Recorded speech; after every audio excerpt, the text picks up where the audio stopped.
रघुपति राघव राजा राम पतित पावन सीताराम। रघुपति राघव राजा राम पतित पावन सीताराम। सुंदर विग्रह मेघश्याम गंगा तुलसी सालग्राम। सुंदर विग्रह मेघश्याम गंगा तुलसी सालग्राम। गुरु विष्णु गुरुदेवो महेश्वरः गुरु साक्षात् परब्रह्म तस्मै श्री गुरवे नमः। योगी राम सूरत कुमार योगी राम सूरत कुमार योगी राम सूरत कुमार जय गुरु राया। योगी राम सूरत कुमार योगी राम सूरत कुमार योगी राम सूरत कुमार जय गुरु राया। योगी राम सूरत कुमार योगी राम सूरत कुमार योगी राम सूरत कुमार जय गुरु राया। सच्चिदानंद गुरु सद्गुरु योगी राम सूरत कुमार திருவடிகளே சரணம். ராமபிரானுடைய சிறப்புமிகு மேலான இராமாயண திருக்கதையை இந்த காவியத்தை தொடர்ந்து செவிமடுத்து கொண்டிருக்கின்ற பேரன்பிற்கும் பெருமதிப்பிற்கும் உரிய அத்துணை மெய்யடியார்களுக்கும் இந்த நிகழ்ச்சியினை நடத்துவதற்கு அருள்பாலித்து ஆனந்தித்து கொண்டிருக்கின்ற சத்குருநாத மகாராஜுக்கும்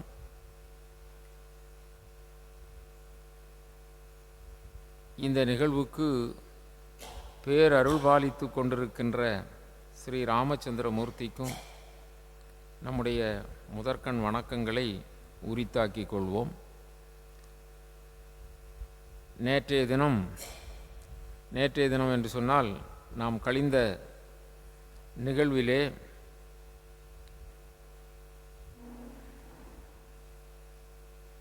விஸ்வாமித்திர மகரிஷி நடத்திய வேள்வியினை ராமபிரானும் இளைய பெருமாளும்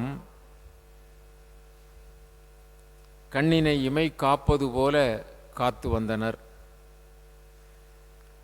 அப்படி காத்து விஸ்வாமித்திரருடைய வேள்விக்கு இடையூறு செய்த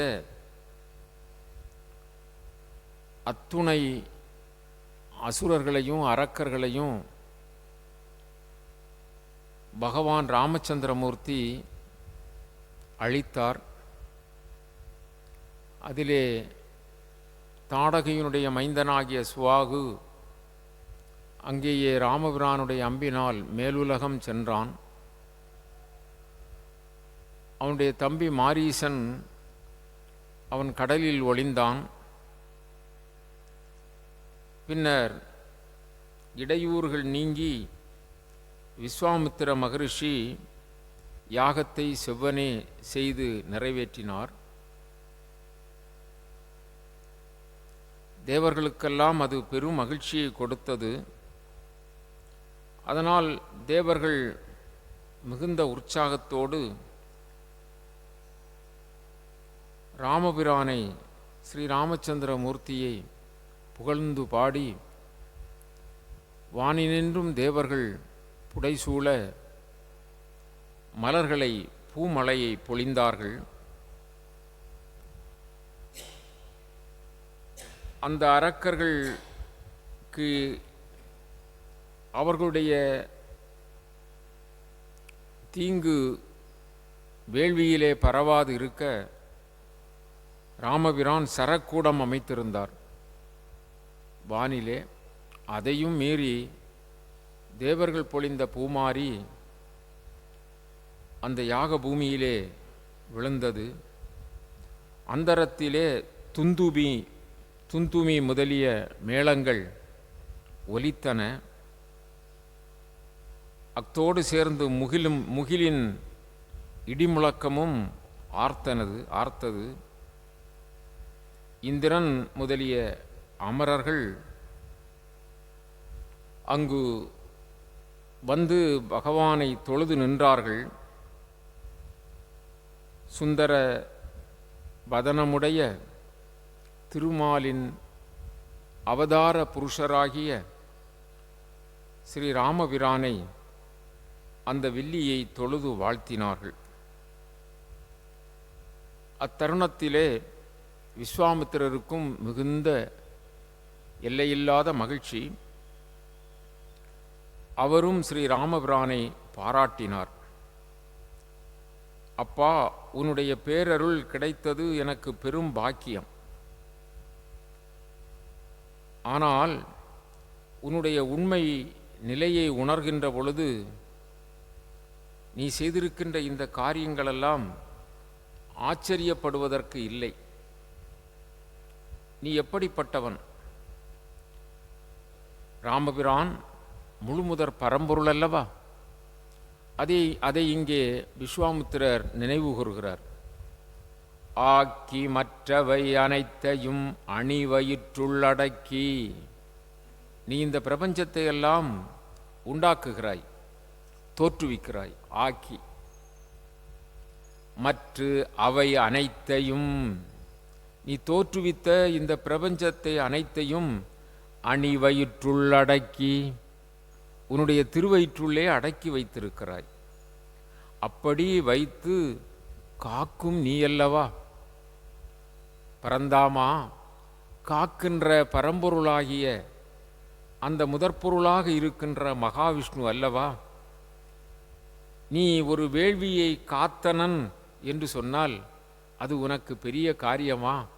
ஆகவே இது போற்றுதற்கு உரிய விஷயம் என்று நான் எடுத்துக்கொள்ள மாட்டேன் என்று ராமபிரானுடைய அந்த சிறப்புமிகு நிலையை இங்கு சுட்டி காட்டுகிறார். அதன் பிறகு, அப்பா, இதைவிட மேலான ஒரு காரியம் இருக்கிறது.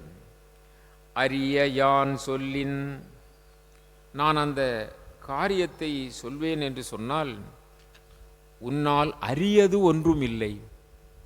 உன்னால் முடியாத காரியம் என்று இந்த லோகத்தில் பிரபஞ்சத்தில் எதுவும் இல்லை. அரிய யான் சொலின் ஐய நிற்கு அரியது ஒன்றுமில்லை. நான் பெரிய அற்புதமான அரிய காரியத்தை ஒன்று நான் சொன்னால் அது உனக்கு அரியது ஒன்றுமில்லை. பெரிய காரியம் உள அவை முடிப்பது. ஒரு பெரிய காரியம் நடைபெற இருக்கிறது, அதை நீ முடிக்க வேண்டும். பின்னர் அந்த காரியம் விரியும் வார்புனல் மருதம் சூழ் மிதிலை. அதாவது அந்த காரியத்தை நடத்துவதற்கு நாம் மிதிலை மாநகரம் செல்ல வேண்டும். அப்படி மிதிலை மாநகரம் சென்று அங்கு அந்த மிதிலையை தலைநகராக வைத்து ஆட்சி செய்து கொண்டிருக்கின்ற அந்த ஜனக மகாராஜா அவர் ஒரு வேள்வி செய்கிறார். அந்த வேள்வியை நீ காண்பதற்காக நாம் அங்கு போக வேண்டும். அரிய யான் சொலின் ஐய நிற்கு அரியது ஒன்றும் இல்லை. பெரிய காரியம் உள அவை முடிப்பது பின்னர் விரியும் வார்புனல் மருதம் சூழ். விரியும் வார்புனல் மருதம் சூழ். அந்த வைதேகி நாட்டில், அதாவது விதேக நாடு, அந்த நாடு விதேக நாடு. அதனால்தான் சீதா பிராட்டிக்கு வைதேகி என்று கூட ஒரு பெயர், விதேக நாடு. எப்படி தசரதற்கு கோசல நாடோ அது மாதிரி ஜனக மகாராஜாவுக்கு விதேக நாடு. அந்த விதேக நாட்டின் தலைநகரம் அமைந்திருக்கின்ற அந்த மிதிலை மாநகரம் எப்படி இருக்கிறது என்று சொன்னால் விரியும் புனல். அதாவது ஒரு இடத்திலே பாய்ந்து பூமியை துளைத்து கொண்டு ஓடுகின்ற புனல் அல்ல, விரிந்து பரந்து பாய்கின்ற புனல். விரியும் வார்புனல் மருதம் சூழ். எல்லாம் மருத நிலங்கள். அந்த விரிந்து பரந்து ஓடுகின்ற ஆறுகளின் மத்தியிலே பகுதியிலே மிக தெளிவாக இருக்கின்ற மருத நிலம், அந்த மருத நிலம் சூழ்ந்திருக்கின்ற அந்த மிதிலை மாநகரத்தை தலைநகராக கொண்டு ஆட்சி செய்கின்ற கோமான் புரியும் வேள்வியும் காண்டும். அந்த கோமகனாகிய ஜனக மகாராஜா அவர் ஒரு வேள்வி செய்கிறார். அந்த வேள்வியை காண்டும் நாம், அதை காண்பதற்காக நாம் எழுக என்று போனார். அப்பா அங்கே போவோம் என்று சொல்லி அவர்கள் புறப்பட்டார்கள். அப்படி நெடுந்தூரம் போய்க் கொண்டிருக்கிறார்கள்.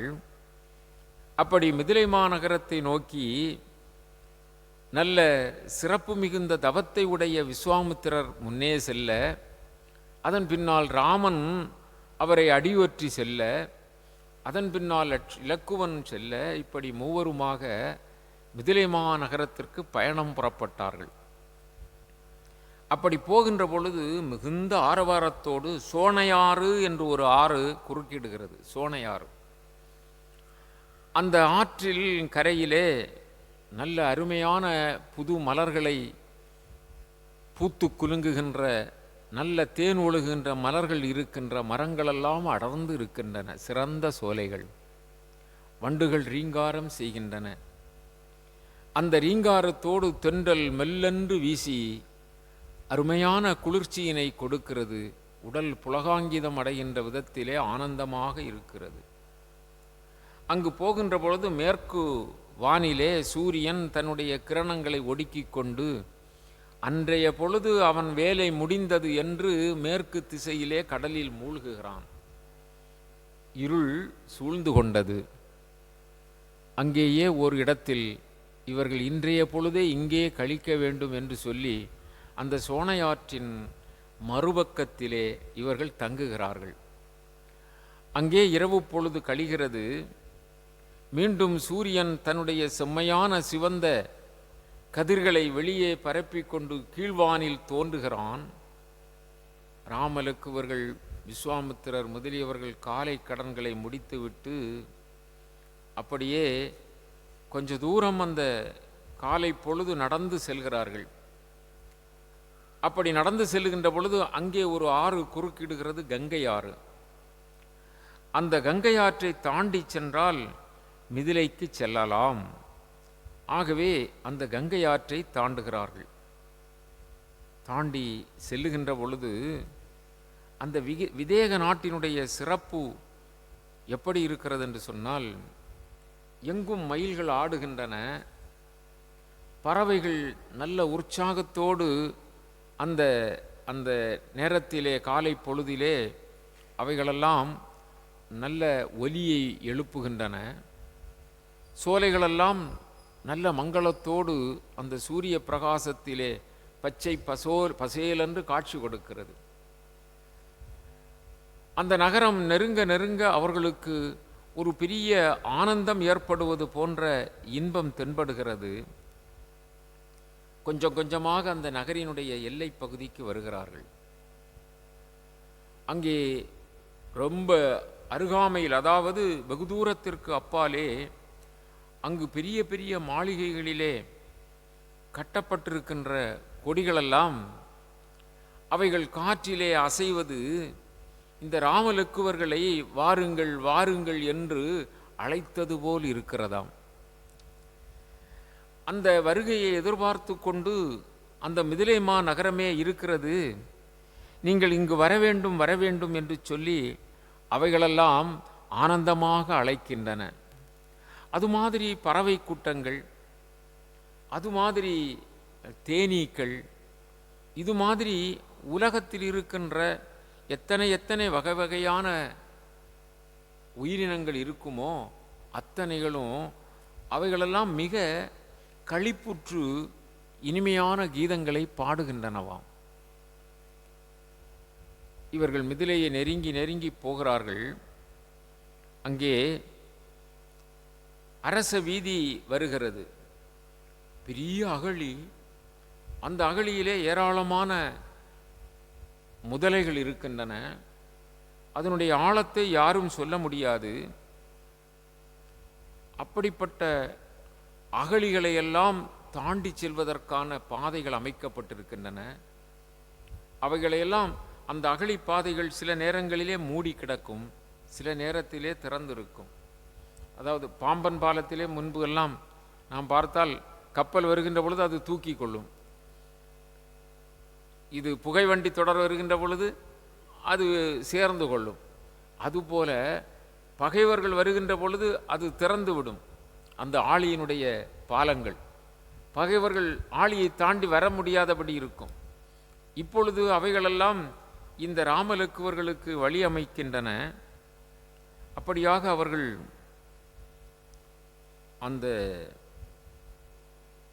அரச வீதியிலே போய்க் கொண்டிருக்கிறார்கள். பல்வேறு விதவிதமான மாளிகைகள், பல்வேறு விதவிதமான மாடங்கள், பல்வேறு விதமான அரண்மனையினுடைய அமைப்புகள், தோரணங்கள், இவைகளெல்லாம் மிக சிறப்பாக அமைந்திருக்கிறது. அங்கு அவர்கள் மெதுவாக அப்படி ஒவ்வொரு தெருவாக தாண்டி தாண்டி போய்க் கொண்டிருக்கிறார்கள். அந்த நிலையிலே அந்த ராஜ வீதி வழியாக செல்லுகின்ற பொழுது அதற்கு அடுத்தாற்போல் அரண்மனையினுடைய பின்பகுதியாக இருக்கக்கூடிய கன்னிமாடம், அந்த கன்னிப்பெண்கள் இருக்கக்கூடிய பெரிய மாளிகை, அதை தாண்டி செல்லுகின்ற வீதியிலே இவர்கள் போய்க் கொண்டிருக்கிறார்கள். அந்த கன்னிமாடத்தின் மேல் தளத்திலே ஜனக மகாராஜாவினுடைய தவச்செல்வி புதல்வியாகிய சீதா பிராட்டி, அந்த சீதா பிராட்டி அங்கே தன்னுடைய சேடி பெண்களோடு விளையாடி கொண்டு அவள் அங்கே உலாவி வருகின்றாள். உலாவி வருகின்ற பொழுது தெருவிலே அந்த அந்த கன்னிமாடத்தினுடைய மேல் தளத்தின் பார்வை படுகின்ற அந்த கீழ்ப்பகுதியிலே தெருவிலே நடந்து செல்லுகின்ற விஸ்வாமித்திரர், ராமர், லக்குவர் ஆகிய மூவர்களில் அவளுடைய பார்வை ராமனை பார்க்கிறது. அவருடைய பார்வை ராமன் மேல் பட்டது. அவள் எங்கிருக்கிறாள்? கன்னிமாடத்தின் மேல் தளத்தில் இருக்கிறார். இங்கே வீதியிலே நடந்து செல்வது விஸ்வாமித்திரரும் ஸ்ரீ ராமபிரானும் இளைய பெருமாளும். அந்த அந்த விஸ்வாமித்திரர் செல்லுகின்ற வேகத்திற்கு இணையாக ராமபிரான் ஈடு கொடுத்து சென்று கொண்டிருக்கிறார். அதற்கு பின்னால் இளைய பெருமாளாகிய இலக்குவன் போய்க் கொண்டிருக்கிறார் இல்லையா? இந்த சீதாதேவி மேல் மாடத்தில் இருந்து பார்க்கும் அத்தருணத்தில் ஸ்ரீ ராமபிரானும் அந்த மேல் மாடியை பார்க்கிறார், மேல் தளத்தை பார்க்கிறார். சீதாவினுடைய கண்கள் ராமபிரானை பார்க்கிறது, ராமபிரானுடைய கண்கள் மேல்தளத்தில் இருக்கிற சீதா பிராட்டியை பார்க்கிறது. பார்த்த மாத்திரத்திலே அவர்களுக்குள் ஒரு ஈர்ப்பு ஏற்படுகிறது. இதற்கு முன்பின் பார்த்தது இல்லை. இத்தருணத்தில் இப்பொழுதுதான் புதிதாக பார்க்கிறார்கள். பார்த்த மாத்திரத்திலே ஒருவரை ஒருவர் ஈர்க்கின்ற விதத்திலே அவர்களுடைய அன்பு மேலோங்குகிறது. கம்பநாட்டாழ்வார் இந்த இடத்தில் சொல்லுகிறார், அந்த தாய் சீதா பிராட்டி எப்படிப்பட்டவள் என்று சொன்னால், அவளுடைய குணநலங்கள் எப்படிப்பட்டது என்று சொன்னால், அவளுடைய நலம் எப்படிப்பட்டது என்று சொன்னால், எண்ணரும் நலத்தினாள். எண்ண அரும் நலம், அவளுடைய சிறப்பை பற்றி எண்ணி பார்க்க முடியாது, அவ்வளவு மேன்மையான சிறப்பு உடையவள். இணையள் நின்றுளி, யாரை பார்க்கிறாள்? தெருவிலே அப்படி தோளிலே வளையும் மிகுந்த வைரம் பாய்ந்த வில்லை ஏந்தியவனாக, நிமிர்ந்த பார்வை உடையவனாக, திண்டோள் வலியனாக, அப்படி பெரிய ராஜ கம்பீரத்தோடு, அவன் ராஜாதி ராஜன் மகன் அல்லவா, அந்த கம்பீரம் இல்லாமல் இருக்காதல்லவா, அந்த ராஜ கம்பீரத்தோடு நடந்து செல்லுகின்ற அந்த ராமபிரான் மேல் படுகிறது. ஸ்ரீ ராமபிரானும் தற்செயலாக அவர் மேல் மாடத்தை பார்க்கின்ற பொழுது சீதாவினுடைய காட்சி இருக்கிறது. எண்ணரும் நலத்தினாள் இணையள் நின்றுளி கண்ணொடு கண்ணினை கவ்வி ஒன்றை ஒன்று உண்ணவும். ஒருவர் மீது ஒருவர் பார்த்த மாத்திரத்திலே அந்த பார்வை ஒருவர் கண்ணை ஒருவர் பருகி கொண்டார்களாம். இவள் சீதாதேவியினுடைய கண் ராமபிரானுடைய கண்ணை பருகி கொள்கிறது. ராமபிரானுடைய கண்கள் சீதா பிராட்டியின் கண்களை பருவி கொள்கின்றன. கண்ணொடு கண்ணினை கவ்வி ஒன்றை ஒன்று உண்ணவும், அதனால்தான் பருகுகின்றது என்று சொன்னோம். ஒன்றை ஒன்று உண்ணவும் நிலை பெறாது, கண்கள் மட்டுமல்ல, ஒன்றோடு ஒன்று அது கவ்விக்கொண்டு அது ஒன்றை ஒன்று உண்டது என்று மட்டும் கவி சக்கரவர்த்தி சொல்லவில்லை. உணர்வும் நிலை பெறாது, உணர்வும் என்ன ஆகிவிட்டது? ஒன்றிவிட்டது. உணர்வும் நிலை பெறாது, உணர்வும் ஒன்றிட, அந்த உணர்வும் நிலை பெறாது, உணர்வும் ஒன்றிவிட்டனவாம். இருவர் உணர்வும் ஒன்றோடு ஒன்று ஒன்றிட. அதன் பிறகு சொல்லுவார், அதாவது சாதாரணமாக காதல் நிலையிலே இருக்கிற கன்னியர் ஆடவர் இருவர் சொல்லுகின்ற பொழுது நம்முடைய பண்பும் மரபும் எது என்று சொன்னால், பெண் ஆடவனை பார்த்தாள் என்று சொல்வதை விட ஆடவன் பார்த்தான் என்று தான் முதலில் சொல்ல வேண்டுமா என்ன? ஏனென்று சொன்னால் மடமை, நாணம், வெட்கம் இப்படிப்பட்ட எல்லா பேர்களும் பெற்றவள் பெண். ஆடவன் அதனால் சொல்லுகிறார், அண்ணலும் நோக்கினான் அவளும் நோக்கினாள். அண்ணலும் நோக்கினான், அண்ணலாகிய அந்த ராமபிரானும் நோக்கினான். அதே நேரத்தில் அவளும் சீதா பிராட்டியும் நோக்கினாள். ஆக இருவருக்குள்ளும் அந்த அந்த அன்பு நிறைந்த அந்த சிறப்புமிகு காதல் பெருகிற்று. பருகிய நோக்கு என்னும் பாசத்தால் பிணித்து, அந்த பருகிய நோக்கு, அந்த பார்வை சாதாரண பார்வை அல்ல, பருகுகிற நோக்கு.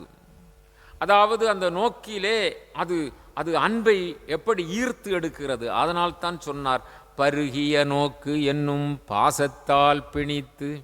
ஒரு பெரிய பாசம், அந்த பாசத்தால் பிணிப்புற்று விட்டார்கள். ஒரு சண நேரம்தான், அவ்வளவுதான். அதற்குள்ளால் இத்தனையும்.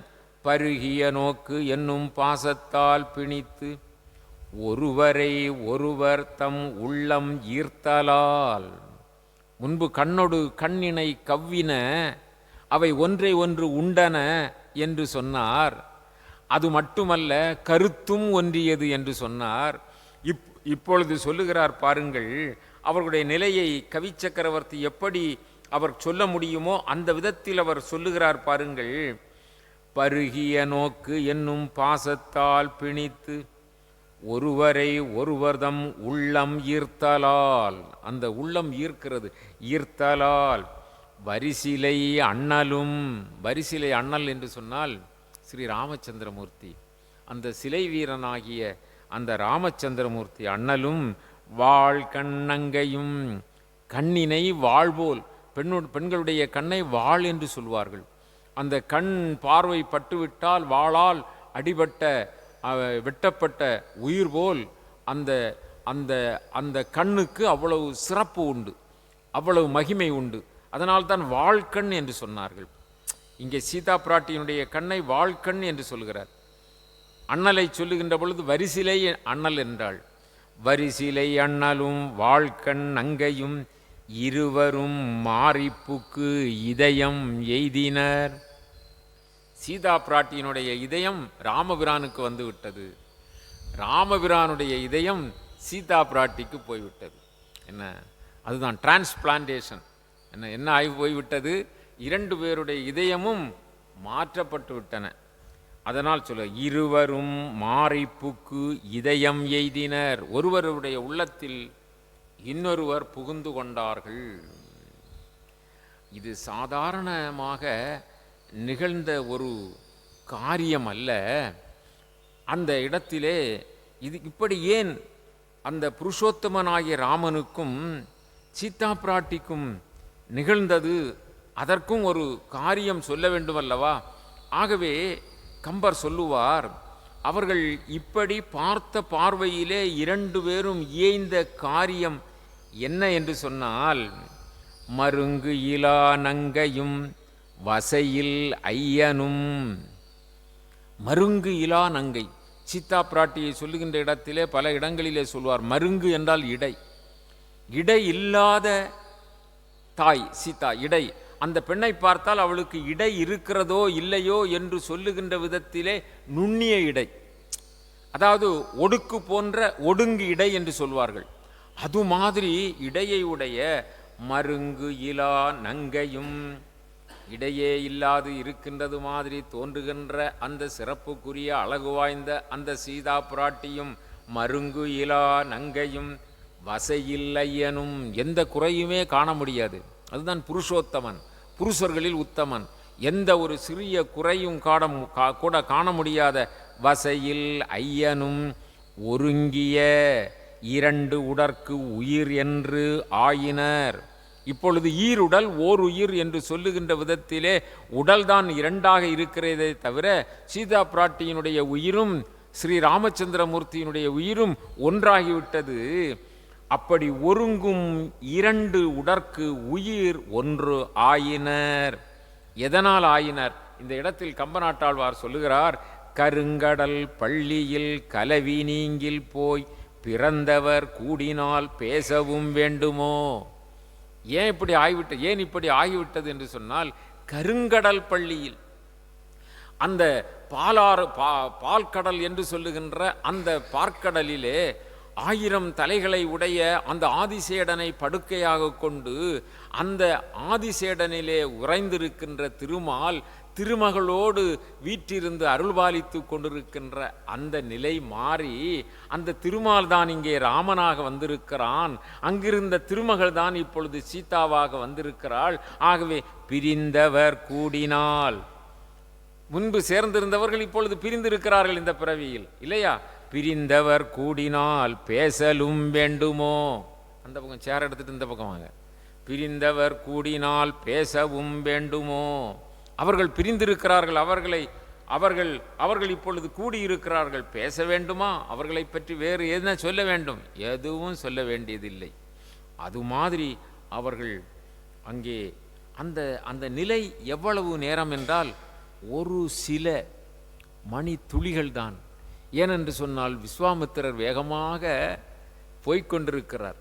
அவருடைய சீடர்கள், அதுவும் அவர் வழிகாட்ட வந்து கொண்டிருக்கிறார்கள். அப்படிப்பட்ட இவர்கள் அவரை பின்தொடர்ந்து செல்ல வேண்டும், இல்லையா? ஒரு கணம் அப்படி இந்த நிகழ்வு அடுத்தாற்போல் பின்னால் போய்கொண்டிருக்கிறார்கள். ஆகவே அவர்கள் எங்கே போய்விட்டார்கள் என்று சொன்னால், அந்த ஜனகன் மாளிகைக்கு சென்றார்கள். ஜனகனுடைய மாளிகைக்கு சென்றவுடனே அந்த ஜனக மகாராஜா இவர்களை வரவேற்கிறார். மூவர்களையும் வரவேற்கிறார்.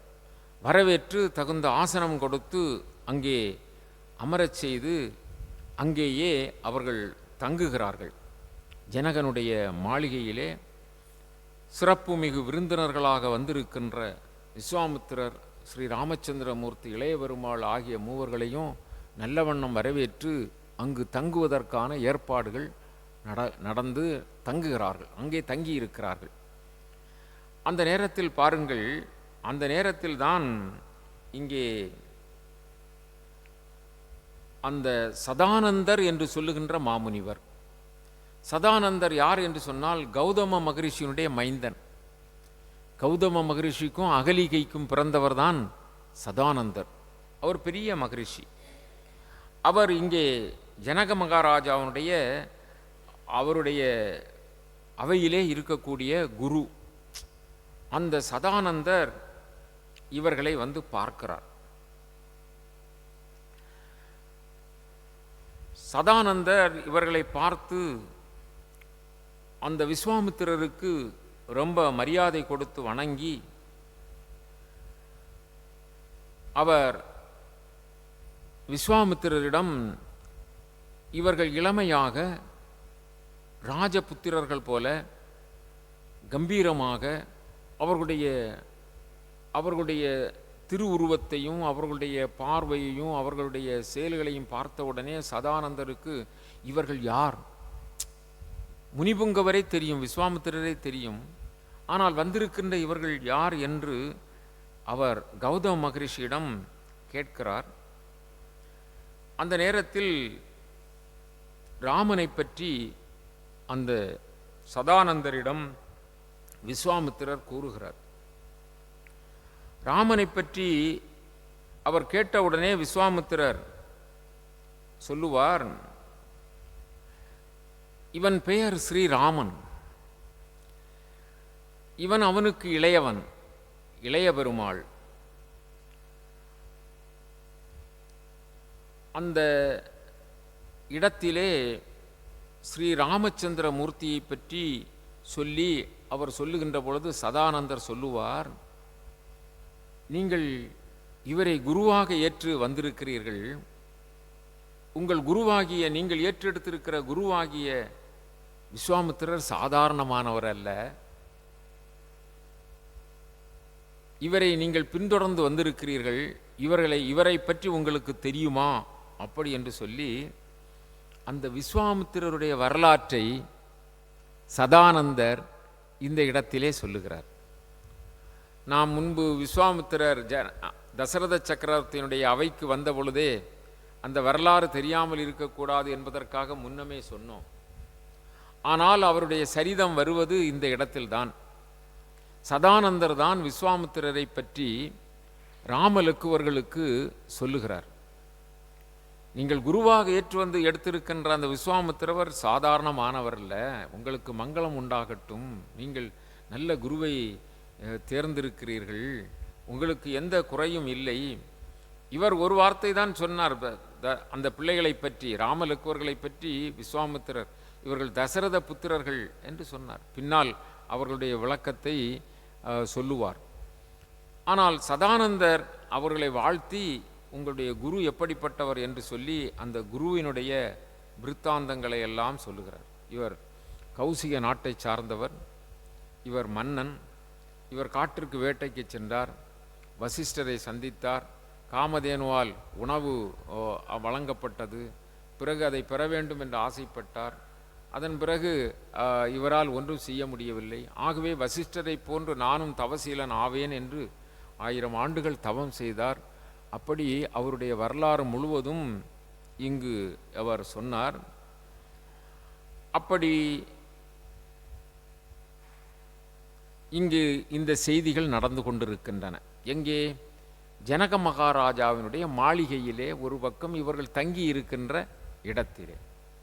அங்கு சீதாதேவியினுடைய நிலை என்ன என்பதை பார்க்க வேண்டும். சீதாதேவி அந்த கணப்பொழுதிலே கண்டு தன்னுடைய மனதை கொள்ளை கொடுத்துவிட்டு அப்படியே அந்த ஏக்கத்திலே இருக்கின்ற சீதா பிராட்டிக்கு எங்கு பார்த்தாலும் ராமனுடைய அந்த சிந்தனையும், ராமனுடைய அது வந்திருப்பது ராமன் என்று தெரியாது, பார்த்தவருடைய அந்த தோற்றம்தான் எங்கு பார்த்தாலும் தெரிகிறது. அப்படியே அவளுக்கு சின்ன ஒரு மயக்கம் ஏற்படுகிறது, அசதி ஏற்படுகிறது, உடம்பெல்லாம் வெதும்புகின்றது. அவளுடைய ஆபரணங்களெல்லாம் நிலை குலைகின்றன. சேடி பெண்களெல்லாம் பார்க்கிறார்கள், தோழியர்களெல்லாம் சீதா பிராட்டிக்கு என்ன ஆனது என்று சொல்லி அப்படியே அணைத்து கொண்டு பஞ்சனையிலே படுக்க வைக்கிறார்கள். அங்கும் அவள் புரண்டு புரண்டு ஏதோ ஏக்கத்தோடு இருப்பது போல இருக்கிறாள். உடம்பு வெதும்புகிறது, குளிர்ந்த பொருட்களை கொடுக்கிறார்கள். இரவு முழுவதும் அப்படியே அங்கு பல உபச்சாரங்கள் செய்தும் அந்த சீதாதேவியினுடைய மனம் தான் கண்ட அந்த அந்த ஒரு கனா கண்டது போல கண்ட அந்த அந்த ராமனுடைய அந்த எண்ண அலைகள் தான் மீண்டும் மீண்டும் வந்து கொண்டு அவள் அன்பு அதாவது காதல் நோய் என்று சொல்லுகின்ற அன்பு நோயினால் அவள் வெதும்பிக் கொண்டிருக்கிறாள். இங்கு ஜனகனுடைய அந்த மாளிகையிலே அந்த சதானந்தர் எல்லாம் விசாரித்து விட்டு ஆசி கூறி போய்விட்டார். இவர்கள் அங்கே தங்கி இருக்கிறார்கள். ஆனால் ராமபிரானுக்கு தூக்கம் இல்லை. ராமபிரானுக்கு பார்க்கின்ற இடமெல்லாம் சீதா தெரிகின்றாள். அந்த உப்பரிகையிலே நின்று அவள் பார்த்த பார்வையிலே இவருடைய உள்ளம் கொள்ளை போய்விட்டது. ஆகவே இவருக்கும் நிலைப்பாடு இல்லை. இவரும் தூக்கம் இல்லாமல் அவர் நினைக்கின்றார். எப்படி? விண்ணில் நீங்கிய மின் உரு இம்முறை பெண்ணின் நல்நலம் பெற்றது உண்டேகொலோ. விண்ணிலே விண்ணிலே மின்னல் கொடி பாயும் அல்லவா, அந்த மின்னல் கொடி இப்பொழுது ஒரு பெண் உருவம் கொண்டு நல்நலம் இப்படி ஒரு பெண்ணாக தோன்றியதோ, அப்படி இருக்குமோ? எண்ணின் ஈது அல்லது என்று அறியேன். எனக்கு வேறு எண்ணமே வரவில்லை, இதுதான் வந்து கொண்டே இருக்கிறது. எண்ணில் நினைத்தால் இது அல்லது அந்த பெண்ணை தவிர வேறு ஒன்றும் அறியேன், அல்லது ஒன்று என்று அறியேன். இரு கண்ணினும் உள்ளும், இரண்டு கண்ணினுள்ளும் கருத்தினுள்ளும் காண்பனால், என் கண்ணினுள்ளும் கருத்துள்ளும் யார் நிறைந்திருக்கிறாள்? அந்த பெண்தான் நிறைந்திருக்கிறாள். வள்ளல் சேக்கை கரியவன் வைகுறும் வெள்ளம் பார்க்கடல் போல் மெளிர் கண்ணினாள். அவருடைய கண்கள் இவருக்கு தெரிகிறது. இப்பொழுதும் அந்த இரவு பொழுதிலே தெரிந்து கொண்டிருக்கிறதாம். எப்படி தெரிகிறதாம் என்று சொன்னால், வள்ளல் சேக்கை கரியவன் வைகுறும், அதாவது வள்ளல் தன்மையுடைய அந்த திருமால், காக்கும் கடவுளாகிய அந்த பரம்பொருள், அந்த கரியவன், அந்த வைகுண்டன், அந்த மேகவர்ணன், அவன் வைகுறும், அவன் தங்கியிருக்கின்ற, அவன் தூங்குகின்ற, அறைதுயில் கொள்ளுகின்ற அந்த வெள்ளம் பார்க்கடல் போல், வெள்ளப் பார்க்கடல் போல், வெண்மை நிறமான பார்க்கடல் போல் மிளிர் கண்ணினாள். அந்த பார்க்கடல் இவளுடைய கண்ணுக்கு ஓமையாக சொல்லுகிறார். அது மாதிரி கண்களை உடைய அந்த பெண் அள்ளல் பூமகள் ஆகும் கொலோ. ராமபிரான் நினைக்கிறார், அள்ளல் பூமகள் என்று சொன்னால் சேற்றிலே முளைத்திருக்கின்ற செந்தாமரையில் வீற்றிருக்கின்ற அந்த திருமகளாக இருக்குமோ? அந்த திருமகளாக இருக்குமோ? யார் நினைப்பது? ராமபிரான் நினைக்கிறார்.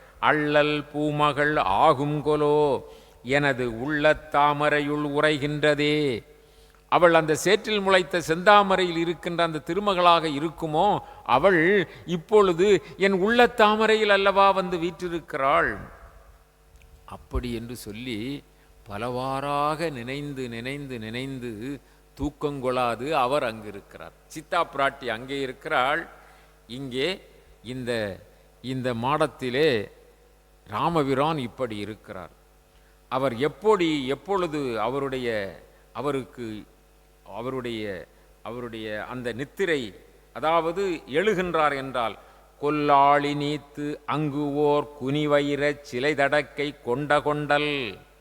கொல்லாளி நீத்து ராமபிரானை பற்றி சொல்லுகிறார் பாருங்கள்.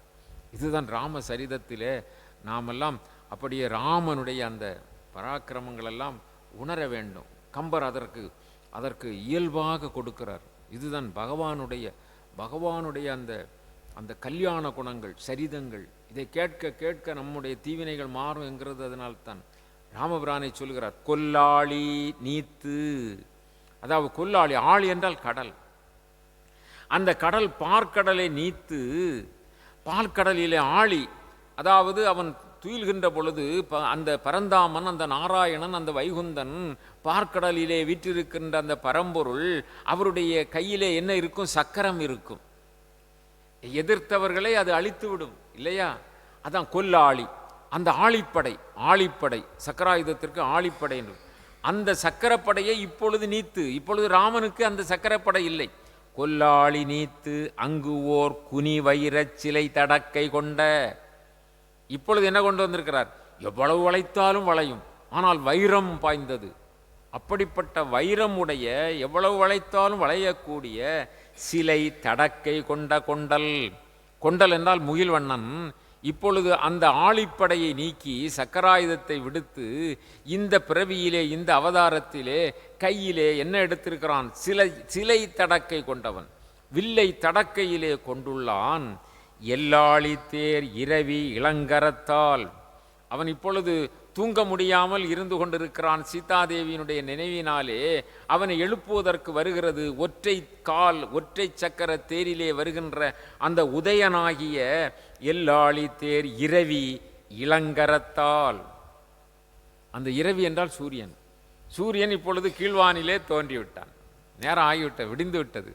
என்ன, இரவு பொழுது அவனுடைய சிந்தனை எப்படி? காலை பொழுதிலே அந்த ஒற்றை தேரிலே வருகின்ற இரவி அவனுடைய இளங்கரத்தினால், இளைய ஒளி கதிர்களினால், இளம் ஒளி கதிர்களால் அடிவருடி ஸ்ரீராமர் பிரானுடைய திருவடியை வருடி தடவி கொடுத்து எழுந்திரு எழுந்திரு என்று சொல்லி எழுப்புகிறதாம். அனந்தல் நீ தீர்ப்ப, அவனுடைய தூக்க நெத்திலிருந்து எழுப்புகிறதாம். ஆல் அல்லாளி கரை கண்டான் ஆயிரவாய் மணி விளங்க அழலும் சேக்கை தொல்லாளி துயிலாதே துயிராளி இடை கிடந்து துயில்கின்றானே. என்ன, 1000 பணாமுடிகள், 1000 தலையுடைய ஆதிசேடனுக்கு 1000 தலைகள், 1000 தலைகளிலும் மணி பதிக்கப்பட்டிருக்குமாம், ஒளி வீசுகின்ற மணி பதிக்கப்படுமாம். அதனால் தான் சொல்கிற மணி விளக்கம் அழலும். அந்த ஒளி வீசுகின்ற மணியை தலையிலே சூடியிருக்கின்ற 1000 பணாமுடி கொண்ட அந்த ஆதிசேடன் அந்த அந்த அழலும் சேக்கை தொல்லாளி அந்த அந்த பார்க்கடலை விட்டு நீங்கி துயிலாதே, இப்பொழுது துயிலாமல் இருக்கிறார் அல்லவா ராமபிரான், அவரை துயராளி இடை கிடந்து, ராமன் இப்பொழுது துயரக்கடலில் இருக்கிறான். சீதாதேவியினுடைய எண்ணமாகிய துயரக்கடலில் இடை கிடந்து துயில்கின்றானை வருடியதாம். அந்த சூரியனுடைய இளங்கதிர்கள் வருடி ராமா எழுந்திரு எழுந்திரு என்று சொல்லுகின்றது. அப்படி அந்த அந்த சூரிய பகவானுடைய அந்த கதிர்முகத்தால் எழுந்து அங்கே காலை கடன்களை, நித்திய கடன்கள் செய்ய வேண்டிய கடன்களை கொண்டு அவர்கள் செய்து கொண்டு விஸ்வாமித்திரரை வணங்கி அங்கிருந்து அவர், அதாவது அந்த இடத்திலே அவர்கள் தயாராக இருக்கிறார்கள். இனி எங்கே போக வேண்டும்? அங்கே யாகம் நடத்துகின்ற இடத்திற்கு போக வேண்டும். அப்பொழுது யாகத்தை காண வேண்டும். இந்த நேரத்தில் மறுநாளே அவர்கள் வேள்வி மண்டபத்திற்கு போவதற்காக அவர்கள் தயாராக இருக்கிறார்கள். இந்த நேரத்தில் ஜனக மகாராஜா அங்கிருந்து வருகிறார். முதலிலே இவர்களை வரவேற்று அமர்த்திவிட்டு அவர் போய்விட்டார். இப்பொழுது அங்கு இவர்கள் தங்கி அடுத்த நாள் ஆகிவிட்டது. அடுத்த நாள் அவர் யாகசாலையிலிருந்து வருகிறார். யாகசாலைக்கு செய்ய வேண்டிய காரியங்களை எல்லாம் செய்து அங்கு பூஜைகள், புனஸ்காரங்கள், வேள்வி மந்திரங்கள் இவைகளெல்லாம், அது யாக பூஜை நடக்கிறது. அந்த அந்த வில் இருக்கின்ற யாகசாலையில் யாக பூஜை தினமும் நடக்கிறது. அந்த யாகசாலை பூஜையை முடித்து ஜனக மகாராஜா வருகின்றார். அப்படி ஜனக மகாராஜா வந்தவுடனே விஸ்வாமித்திரரை ஜனக மகாராஜா வணங்கி இந்த ராம லக்குவர்களை அவர் பார்க்கிறார். பார்த்து அவருக்கு அந்த வைத்தகன் வாங்காமல் பார்க்கிறார். ஜனக மகாராஜாவுக்கு இந்த ராம லக்குவர்களை பார்த்தவுடனே கொள்ளை ஆசை ஏற்படுகிறது, அன்பு ஏற்படுகிறது. அந்த ஜனக மகாராஜா அந்த வேள்வியை முடித்து கொண்டு வருகிறார். இங்கு பார்க்கிறார், விஸ்வாமித்திரரை வணங்குகிறார். ராமலக்குவர்களை கண்டதும் அவருக்கு கண் மாற்றி பார்க்க முடியவில்லை, அவ்வளவு பேரழகோடு ராமன் இருக்கிறார். அந்த அவர் வருகின்ற பொழுது, அந்த ஜனக மகாராஜா வருகின்ற பொழுது, வேள்வி சாலையில் இருந்து வருகின்ற பொழுது அந்த நகரமே முழங்குகின்ற அளவில் மத்தளங்கள் முழங்குகின்றன. மாலை அணிந்து, யாகசாலையில் இருந்து வருவதால் மாலை அணிந்து கிரீடத்தில் எல்லாம் முத்துக்கள் பதிக்கப்பெற்ற அந்த ஒளி வீசுகின்ற சூரிய பிரகாசம் போல் இருக்கின்ற அந்த ஜோதி மணி முடியை சூடிக்கொண்டு வந்த அவர் இந்திரன் போல் வருகிறார். இந்த விஸ்வாமித்திரர், ஸ்ரீராமன், இலக்குவன் இவர்களை கண்டுதான் அந்த விஸ்வாமித்திரரை முதலில் வணங்குகிறார். பிறகு இவர்களை பற்றி கேட்கிறார். இருந்த குலக்குமரர் தம்மை, அந்த குலக்குமரர்களாகிய ராம லக்குவர்கள் இல்லையா, இருந்த குலக்குமரர் தம்மை இருகண்ணும் முகத்து அழகு பருக நோக்கி, ஜனகன் இரு கண்ணும் அழகு பருக நோக்கி பார்க்கிறார்.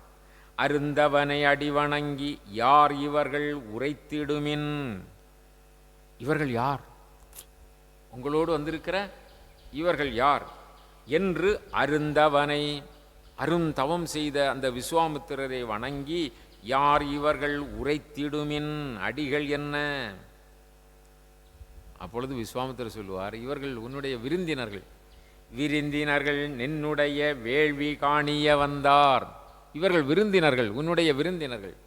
இவர்கள் நீ பலகாலம் யாகம் செய்து கொண்டிருக்கிறாய் அல்லவா, அந்த வேள்வியை காண்பதற்காக வந்திருக்கிறார்கள். அது மட்டுமல்ல, வில்லும் காண்பார்கள். நீ யாகசாலையிலே வைத்திருக்கிற வில் இருக்கிறதல்லவா, அந்த வில்லையும் இவர்கள் காண்பார்கள். பெருந்தகைமை தயரதன் தன் புதல்வர் என, இவர்கள் பெருந்தன்மை வாய்ந்த அந்த அயோத்தியை தலைநகராக கொண்டு பேராட்சி செய்கின்ற அந்த பெரிய சக்கரவர்த்தியாகிய அந்த பெருந்தகமை தயரதன் தசரதன் தன் புதல்வன் என அவர் தகமை பேசலுற்றான். அப்படி இது தசரத புத்திரர்களாக்கும் அப்படி என்று சொல்லி தசரதனுடைய வரலாற்றை சொல்லுகிறார். ஜனகராஜா இவர் யார் என்று கேட்டார் அல்லவா, அப்பொழுது அங்கே ராமலக்குவர்களை பற்றி சொல்லுகிறார். அதாவது சூரிய குலம். இவர்கள் தசரதன் எந்த குலத்தை சார்ந்தவன் என்று சொன்னால் சூரிய குலம். பாண்டவர்கள் எந்த குலத்தை சார்ந்தவர்கள் என்றால் சந்திர குலம். இவர்கள் சூரிய குலத்தை சார்ந்தவர்கள். வைவசுவத மனு அப்படி என்று சொல்லுகின்ற இவர்களுடைய குலத்தில் முதல்வன். அவனுடைய பின்னால் வாழையடி வாழையென பல பேரரசர்கள் வந்திருக்கிறார்கள். அவர்களுக்கு பின்னால் வந்ததுதான் பிருது என்று சொல்லுகின்ற அரசன் சக்கரவர்த்தி. பிருகு சக்கரவர்த்தி என்று கூட சொல்லுவார்கள். அவன் மேலுலகமும் கீழுலகமும் ஒரு சேர ஆட்சி செய்தவன். அவன் தேவர்களுக்கு பலமுறை உதவி செய்திருக்கிறான். தேவர்களெல்லாம் அவனுடைய அவையிலே வந்து மன்றாடுவார்கள். அந்த பிருகுவினுடைய வாரிசாக இஸ்வாகு வந்தார். அவரை புரஞ்சயன் என்று சொல்வார்கள். புரஞ்சயன் என்று சொல்வார்கள். ஏனென்று சொன்னால் 14 லோகங்களையும் வெற்றி கொண்டவர். அவனின் பின்னால் வந்தவர் காகுத்தன் என்று பெயர். இந்த காகுத்தன் இவன் செய்த வீர சாகசங்களை பார்த்து இந்திரனே எருதுவாக இவனுக்கு வாகனமாக வந்தானாம். இவனை ஏற்றி செல்வதற்கு இந்திரனே வந்திருக்கிறான். என்னவாக வந்தான்? எருதுவாக. எருது என்றால் காளை. அந்த காளையினுடைய திமிலில் ஏறி இவன் போர் செய்தான். ஆகவே இவனுக்கு காகுத்தன் என்று பெயர். அதனால்தான் ராமனையும் காகுத்தன் என்று சொல்வார்கள். ராமபிரானுக்கும் அவனுடைய அந்த பாரம்பரியத்தில் தோன்றிய மகாபுருஷனாகிய காகுத்தனை சுட்டிக்காட்டி காகுத்தன் என்று ராமனையும் சொல்லுவார்கள். அது மாதிரி அதற்கு பின்னால் நிமி என்று சொல்லுகின்ற பேரரசன் நிமி. அதெல்லாம் இந்த தசரத சக்கரவர்த்தியினுடைய முன்காமிகள் நிமி. அந்த நிமியினுடைய மைந்தன் அவன்தான் மந்தாதா. அவன் அதாவது அந்த மந்தாதாவினுடைய ஆட்சி காலத்திலே காடுகளிலும் சரி அந்த நாட்டிலும் சரி புலிகள் மான்களோடு விளையாடுமாம். அவனுடைய ஆட்சி காலத்திலே ஒரே நீர்த்துறையிலே முயலும் நரியும் ஒன்றாக நீர் குடிக்குமாம். இது மாதிரி அன்புடையவர்களாக நாட்டு மக்களெல்லாம் வாழ்ந்தார்கள். அது அந்த மந்தாதாவனுடைய ஆட்சி. அவனுடைய மைந்தன் தான் முசுகுந்தன். இந்த முசுகுந்தன் அவன் தேவர்களுக்கு எல்லாம் பலமுறை உதவி செய்து பலகாலம் அவர்களுடைய கஷ்டங்களை எல்லாம் நீக்கியவன் முசுகுந்தன். அவனுக்கு பின்னால் வந்தவன் சிபி சக்கரவர்த்தி. பாருங்கள், சிபி சக்கரவர்த்தி எப்படிப்பட்டவர் அறிந்திருப்பீர்கள். ஒரு புறாவுக்காக தன் தசையையே அறிந்து கொடுத்து உயிரை கொடுத்தான். என்ன, புறாவுக்காக. அது மாதிரி சத்தியம் தவறாதவன் சிபி சக்கரவர்த்தி. அவனும் இவன் மரபில் வந்தவன் தான். அதை ஒட்டி யார்? சாகரர் என்பவன். சாகரர் என்று சொல்லுகிற பேரரசன். அவனுக்கு 100 பிள்ளைகள். அந்த 100 பிள்ளைகளும் அவர்கள்தான் பெரிய சாகசத்தை செய்தார்கள். ஏனென்று சொன்னால் சகரர் விட்ட அந்த பட்டத்து குதிரை, அதாவது அஸ்வமேதையாக குதிரையை கபிலர் கட்டி வைத்து விட்டார் என்று சொல்லி இந்திரனுடைய சூழ்ச்சியால் கபிலருடைய ஆசிரமத்திலே இந்திரன் கட்டி வைத்து விட்டான். இந்த பிள்ளைகள் அங்கு சென்றவர்கள் பாதாளத்தை தோண்டி கொண்டு சென்றார்கள். இவர்கள் தோண்டியதனால்தான் சகரபுத்திரர்கள் தோண்டியதனால் தான் கடல் ஏற்பட்டதாம், கடல் வந்ததாம். அதனால் சாகரம் என்று சொன்னால் கடல். சாகரர் சகரபுத்திரர்கள் தோண்டியதனால் அதற்கு சாகரம் என்று பெயர். சாகரம். கடலுக்கு இன்னொரு பெயர் என்ன? சாகரம், சமுத்திரம் எல்லாம் சொல்லுவோம் அல்லவா? அதில் ஒரு பெயர் சாகரம். அது சகரபுத்திரர்கள் தோண்டியது. அது மாதிரி சகரர் சகரபுத்திரர்கள் இவர்களெல்லாம் வாழ்ந்தார்கள் இவனுடைய முன்னோர்களாக. அந்த சகரபுத்திரர்களை அந்த கபிலர் சபித்து அவர்களெல்லாம் அஸ்தியாக போய்விட்டார்கள். அப்படி அஸ்தியாக போய்விட்டவர்களுக்கு அந்த விமோசனம் கிடைக்க வேண்டும் என்று சொல்லி அவன் பின்னால் வந்த பகீரதன் என்பவன் ஆகாய கங்கையை பூமிக்கு கொண்டு வந்தான். சிவபெருமானுடைய சடாமுடியிலே தங்கியிருந்த அந்த அந்த கங்கா தேவியை பூமிக்கு கொண்டு வந்தவன் பகீரதன். அதனால் தான் பகீரத முயற்சி என்று சொல்வார்கள்.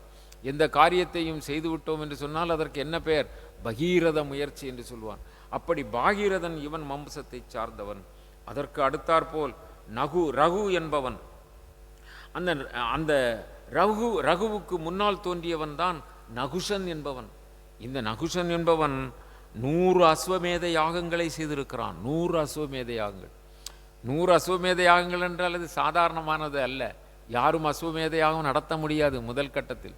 அதுவும் 1-2 அல்ல, 100 அஸ்வமேத யாகம் நடத்தினான் என்று சொன்னால் இந்திர பதவிதான். யார் ஒருவன் 100 அஸ்வமேத யாகம் நடத்திவிட்டானோ அவனுக்கு இந்திர பதவி கிடைக்கும். அப்படி 100 அஸ்வமேத யாகம் நடத்தி இந்திர பதவியை பெற்ற அந்த நகுஷன் இவர்களுடைய முன்னோனாக இருந்தான். அவனுடைய பின்காமியாக வந்தவன் தான் ரகு. அவனுடைய பின்காமியாக வந்தவன் தான். அதனால் தான் ரகுகுல திலகம் என்று சொல்வார்கள். ராமனை ரகுவை வைத்து ரகுகுல திலகம் என்று சொல்வார்கள். அந்த ரகுவுக்கு பின்னால் வந்தவன் தான் அயமகாசுரன். அயமகாசுரன் இதுதான் தசரத சக்கரவர்த்தியுடைய தந்தை. அயமகாசுரன். அவனுடைய மனைவியின் பெயர் இந்துமதி. தசரத சக்கரவர்த்தியுடைய தாய் தந்தையர்கள் பெயர் என்ன என்று சொன்னால் அயமகாராஜன், இந்துமதி. அவர்களுக்கு பிறந்தவன் தான் தசரதன். தசரதன் என்று சொன்னால் ஏக காலத்தில் 8 திக்குகளிலும் தேரை செலுத்துகின்ற வல்லமை உடையவன். ஏக காலத்தில், ஒரே சமயத்தில். நாம் கிழக்கே போனால் கிழக்கே தான் போவோம், மேற்க போக மாட்டோம் அல்லவா? இவன் அப்படி இல்லை. ஏக காலத்தில் 8 திக்குகளிலும், 4 திசைகள் மட்டுமல்ல, 8 திக்குகளிலும் என்ன அவன் தேரை செலுத்துவான். அதோடு மட்டுமல்லாமல் மேலும் கீழும். அப்படி என்றால் 10 எண்ணம். அதனால் தான் தச என்றால் 10. தசரதன் என்று சொன்னால் 10 திசைகளிலும் ரதத்தை செலுத்துகின்ற வல்லமை உடையவன். ஒரு சமயம் அவன் சம்பராசுரன் என்று சொல்லுகின்ற அசுரன் தேவலோகத்தை பிடித்து கொண்டான். இந்திரனுக்கு வேறு வழியில்லை, பயந்து ஓடினான். அவன் எங்கே சென்று முறையிட்டான்? தசரத சக்கரவர்த்தியிடம் சென்று முறையிட்டான். இந்த தசரத சக்கரவர்த்தியினுடைய வீரத்தை பாருங்கள். அவன் தேவர்களுக்காக தேவலோகத்திற்கு தன் தேரை செலுத்தி அந்த சம்பராசுரனை வதைத்து தேவர்களுக்கு மீண்டும் தேவலோகத்தை கொடுத்தான் என்று சொன்னால் இந்த தசரதன் சாதாரணமானவனா? அந்த தசரதனுடைய மைந்தன்தான் இவன். தசரதனுக்கு பலகாலம் பிள்ளை பேறு இல்லை. ஆகவே அவன் கலைக்கோட்டு மாமுனி ரிஷிக சிருங்கரை வரவழைத்து பெரிய யாகம் செய்தான். அந்த யாகத்திலே பெரிய பூதம் ஒன்று பொற்கிண்ணத்தில் பாயாசத்தை கொண்டு வந்தது. அதை 4 பங்குகளாக வைத்து அவனுடைய மனைவியர் கோசலாதேவி, கைகேயி, சுமத்திரை என்று சொல்லுகின்ற அந்த 3 பட்டத்து மகிழ்ச்சிகளுக்கும் கொடுத்தார். அதிலே அந்த மூத்தவளாகிய கோசலாதேவிக்கு ஸ்ரீராமன் தோன்றினான். விரித்திடும் தீவினை செய்த வெவ்விய தீவினையாலும். ராமன் எதற்காக இந்த பூலோகத்திலே அவதாரம் செய்தான் என்று சொன்னால், விரித்திடும் தீவினை செய்த வெவ்விய தீவினையாலும். லோகம் முழுவதும் என்ன பரவிவிட்டது? தீவினை பரவிவிட்டது. அந்த தீவினையுடைய வல்லமையினுடைய, அந்த வெவ்விய தீவினையினுடைய கொடுமையாலும், அருங்கடை இல் மறையறைந்த அறம் செய்த அறத்தாலும். அருமறை அந்தணர்களெல்லாம் மறையோதி வேள்வி செய்து பூஜை புனஸ்காரங்கள் செய்து ஆலய வழிபாடுகள் செய்து பஜனைகள் செய்து பக்தி செய்து இப்படி அறவாணர்கள் செய்த அந்த அறத்தின் பயனாலும். ராமன் எதற்கு வந்தான் என்றால், தீவினையை அழிப்பதற்காகவும் அதனுடைய உச்சமடைந்த காரணத்தாலும் நல்வினை பயனாக ஏற்படுகின்ற இந்த புண்ணிய காரியங்களை பாதுகாக்கவும் அருங்கடையில் மறையறைந்த அறம் செய்த அறத்தாலும், இந்த அறம் வேண்டிக் கொண்டதாலும் இருங்கடக கரதலத்து இவ் எழுத அரிய திருமேனி, ராமனுடைய திருமேனி எப்படி எழுத அரிய திருமேனிங்கிறார். இங்கு அவர் கொடுக்கிற அடைமொழியை பாருங்க, எழுத அரிய திருமேனி. ராமனுடைய திருமேனி அழகை எழுத முடியாது. என்ன இருங்கடக கரதலத்து, ரொம்ப இருண்ட மேகம் போன்ற வண்ணமுடையவன் அவன். கரதலத்து அவனுடைய திண்டோல் வலிமை உடைய, பெரிய மலை போன்ற திண்மையான தோல் வலிமை உடையவன். யூ எழுத அரிய திருமேனி கருங்கடலை செங்கனிவாய், அந்த கருங்கடலை, கருங்கடல் என்று சொல்லுகிறார் திருமேனியை, ராமனை பார்த்து சொல்லுகிறார் கருங்கடலை. கருங்கடலை செங்கனிவாய், அந்த கோசலை எப்படி செம்மையான குவைப்பழம் போன்ற உதடுகள் உடைய செங்கனிவாய். செங்கனிவாய் கௌசலை என்பாள் பயந்தாள், அவள் பெற்றெடுத்தாள். சொந்த உதடுகளை உடைய அந்த கோசலாதேவி கருங்கடல் அணைய இந்த தடக்கை வீரனாகிய ராமபிரானை பெற்றெடுத்தாள். இப்படி நால்வரும் அவர்கள் அந்த அந்த கைகையானவள் பரதனை பெற்றாள். அந்த சுமத்திரையானவள் இந்த இலக்குவனையும் சத்துருக்கனையும் ஈண்டெடுத்தாள். அவர்களெல்லாம் பிறந்து நாளொரு மேனியும் பொழுதொரு வண்ணமுமாக வளர்ந்தார்கள். அவர்களுடைய நிலையை, அவர்கள் கல்வி கற்ற நிலையை என்னென்பது, தலையாய பேருணர்வின் கலைமகட்கு தலைவராய், கலையாய பேர்மகள், ஆய கலைகள் 64 உணர்விப்பவள் யார்? யார்? எல்லா பேருக்கும் கொஞ்சம் தூக்கம் வருதுன்னு நினைக்கிறேன், அப்படிதானே? என்ன யார்? சரஸ்வதி கலைமகள். அந்த கலைமகளுக்கும் தலைவன் என்று சொல்லுகின்ற விதத்திலே எல்லா கலைகளையும் கற்று தேர்ந்தார்கள் நால்வரும். என்ன தலையாய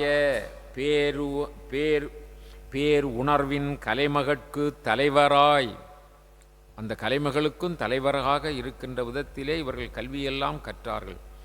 சிலையாயும் தனுவேதம் தெவ்வரை போல் பணி செய்ய, சிலையாயும் அதாவது சிலை ஆயும் தனு, இவர்கள் தனு என்றால் வில், இவர்கள் தனுர்வேதம், தனுவை பற்றி சொல்லக்கூடிய வேதம் தனுர்வேதம். அந்த தனுர்வேதத்தை கரை கண்டவர்கள்.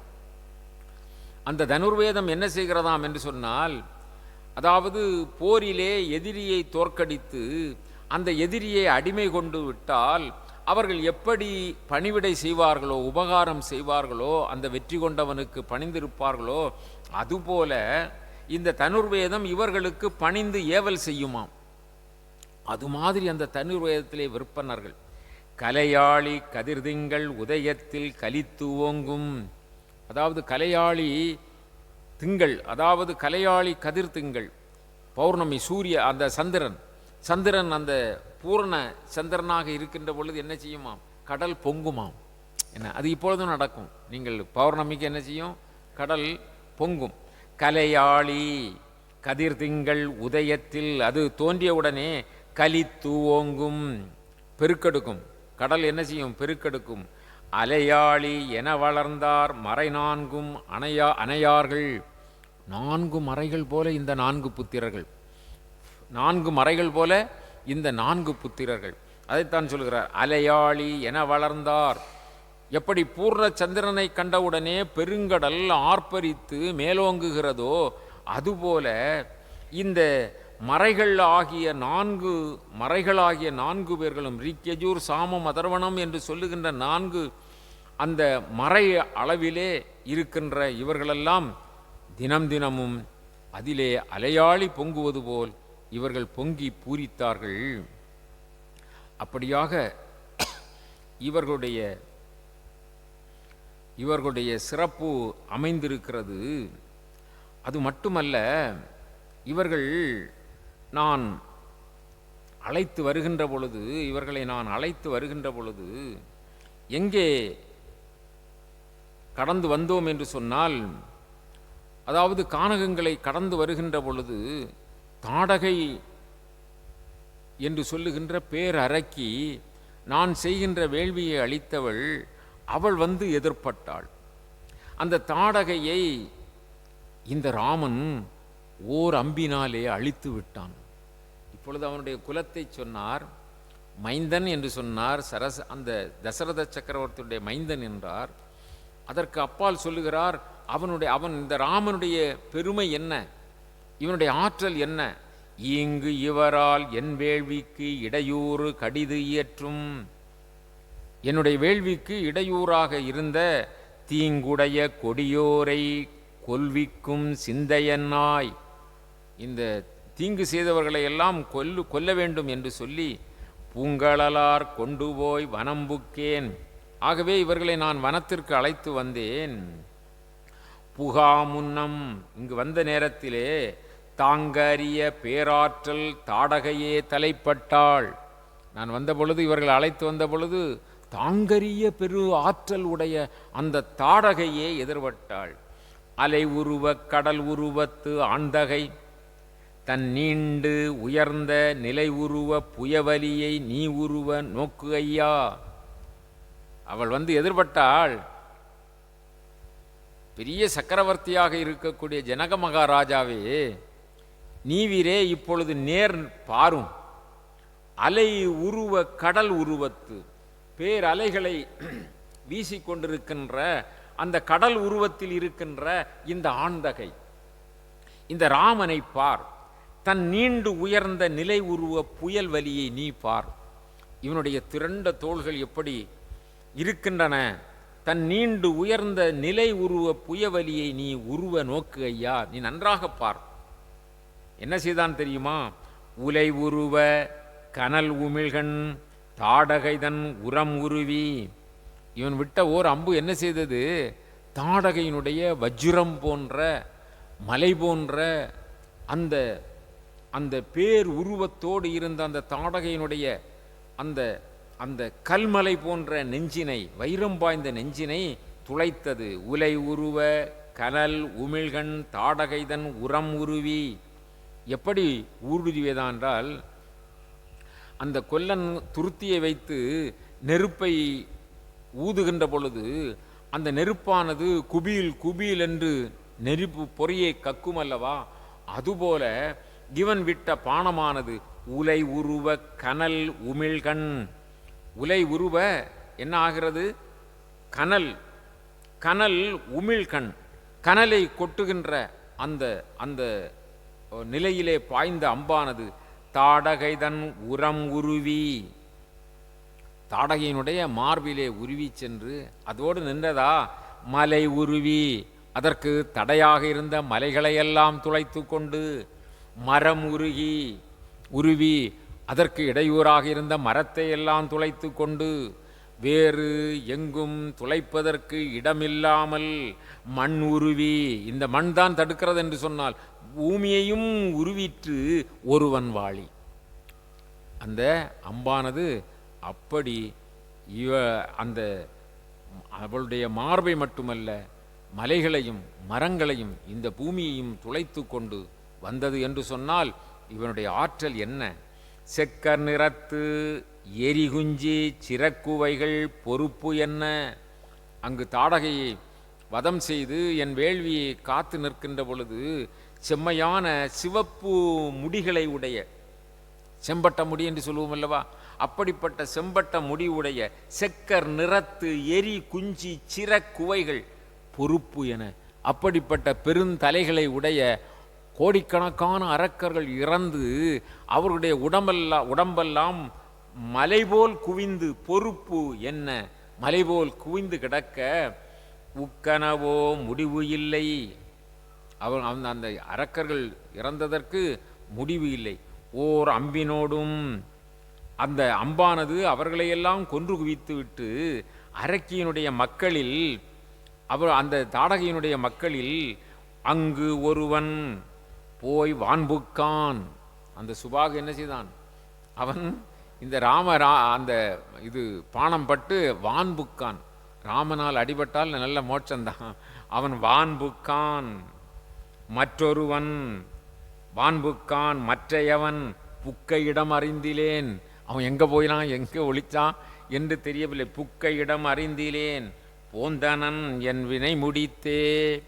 அதன் பிறகு என் வேள்வியை முடித்து நான் போந்தனன். அப்படி என்று சொன்னால் அது எவ்வளவு எவ்வளவு பெரிய நிலையை உடையது. அதை நீ அறிவாயா? ராமனது வில்லாற்றலை சொல்லுகின்ற பொழுது மேலும் சொல்லுகிறார், ஆய்ந்து உணரைய.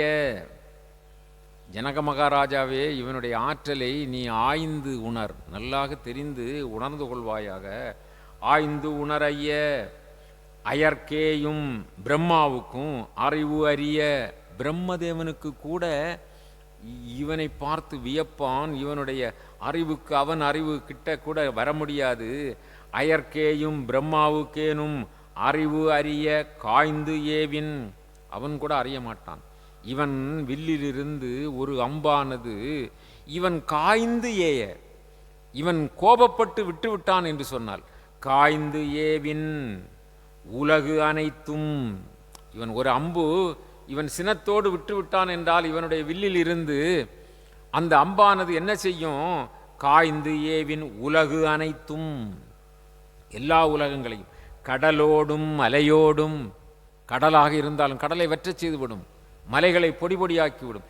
தீந்து ஏற சுடுகிற்கும், எல்லாம் தீத்து விடும். தீத்து அது அப்படியே என்ன ஆகிவிடும்?